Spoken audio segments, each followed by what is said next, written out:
ॐ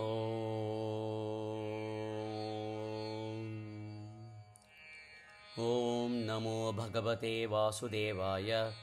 ॐ नमो नारायणाय। श्रीमन्नारायणीयं दशकं 21 श्लोका 3।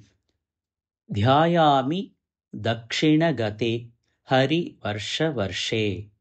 ध्यायामि दक्षिणगते हरिवर्षवर्षे। प्रह्लाद मुख्यपुरुषैः परिसेव्यमानम्। प्रह्लादमुख्यपुरुषैः परिसेव्यमानम्। ध्यायामि दक्षिणगते हरिवर्षवर्षे। प्रह्लादमुख्यपुरुषैः परिसेव्यमानम्।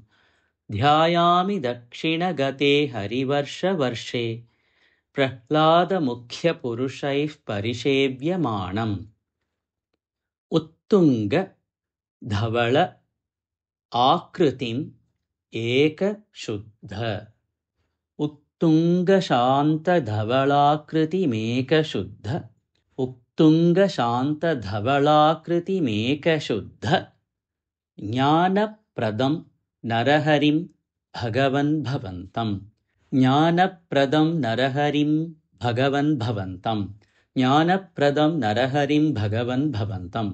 उत्तुङ्गशान्तधवलाकृतिमेकशुद्ध। ज्ञानप्रदं नरहरिं भगवन् भवन्तम्। उत्तुङ्गशान्तधवलाकृतिमेकशुद्ध। ज्ञानप्रदं नरहरिं भगवन् भवन्तम्।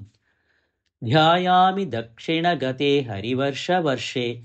प्रह्लादमुख्यपुरुषैः परिसेव्यमानम्। उत्तुङ्गशान्तधवलाकृतिमेकशुद्ध। ज्ञानप्रदं नरहरिं भगवन् भवन्तम्। ध्यायामि दक्षिणगते हरिवर्षवर्षे। प्रह्लादमुख्यपुरुषैः परिसेव्यमानम्। उत्तुङ्गशान्तधवलाकृतिमेकशुद्ध।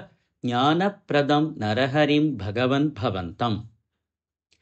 ध्यायामि दक्षिणगते हरिवर्षवर्षे। प्रह्लादमुख्यपुरुषैः परिसेव्यमानम्। उत्तुङ्गशान्तधवलाकृतिमेकशुद्ध। ज्ञानप्रदं नरहरिं भगवन् भवन्तम्। ध्यायामि दक्षिणगते हरिवर्षवर्षे। प्रह्लादमुख्यपुरुषैः परिसेव्यमानम्। उत्तुङ्गशान्तधवलाकृतिमेकशुद्ध। ज्ञानप्रदं नरहरिं भगवन् भवन्तम्।